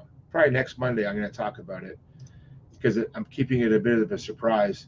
But we're doing a little bit of a challenge for the month of February. It's, believe it or not, it's a fitness challenge, and I'm not really sure if I'm fit enough to do it, but we'll see. But Trevor and I'm going to get a bunch of folks at work to go in on it with me, and it's about supporting mental health. So we're gonna do that in February. So Steph's gonna jump on board with me, and we're gonna I'm gonna be looking for some sponsors to do that. So if anyone wants to donate, but I'll save that for next Monday, and I'll put some stuff in the chat. But yeah, it's kind of one of those things to kill some time in the winter too. You know what I mean? One thing I struggle with, Scotty, is keeping busy, like physically busy in the winter, especially this winter with all the Yeah. I don't know how people jog and walk in the winter. Like I walk to go ice fishing, no problem. But to go outside and go for a walk around the block in snow and ice, who does that? I don't get that. Unless you got a dog to walk, yeah, I have to. I know. So, but yeah, no, we're looking forward to the shows. We've actually had a change in our schedule. I got asked by Pure Fishing this week because I was invited to go to the spring fishing show, and then I was asked. They were like, "Well, we'd like you to go to CanCast. Would you do CanCast over the spring fishing show?" And I said, "Absolutely, I would do CanCast. No offense to spring fishing show at all." So, but yeah, I would be happy. So we are not going to be at the spring fishing show, and why that makes me kind of quietly happy is I get another weekend of ice fishing in, which that's one downfall of winter shows is the lack of chance to go ice fishing. Now, I put a link in the chat. If you click on that link for folks that are online, it's going to take you to a poster. And if you want $3 off admission to the spring fishing show, do this, order your tickets online and get $3 off. And this is from Keep Canada Fishing and the CSIA. So that's a great, and I still might come down to the spring fishing show because I do want to check it out if I get a chance to. But yeah, I love these discount deals that you get. I know I got one for the Sportsman Show already that I ordered tickets for the girls already. But definitely check out that incentive. That's a great incentive. So right on, brother. Yeah. Well, listen, you have yourself a great week, and we look forward to seeing more tales from the Barnucz family. Looking forward to seeing Steph up and at 'em. So whatever it is that you're aspiring to follow and be a part of in February, I'm looking forward to it because it means Steph's well on the mend. So that's good to hear. Again, just love seeing you guys enjoying family time out in the hard water. So we appreciate it and live vicariously through you folks. So keep up the great work. Yeah, thanks, man. Like honestly, and I'll just close off with it. I know a lot of guys have been asking and girls have been asking, like all the outfitters down here in Long Point Bay, like they're all running now. So my buddies at Collins Harbor, I don't know if they're running their taxi yet, but I'm going to guess by next weekend they will be because we're going to keep with that cold weather. Out of Boost Harbor, they got the two outfitters there. Jimmy Reagan's running out of Long Point. Everyone is running. Call, make your reservations. They're all booking up fast if you want to get on the Inner Bay. Because a lot of anglers who, instead of driving north to Simcoe, don't be afraid to drive down our way. And the traffic's a bit easier. You don't have to deal with the 407 and bills and things like that. So come on down our way. There's lots of fish to be had.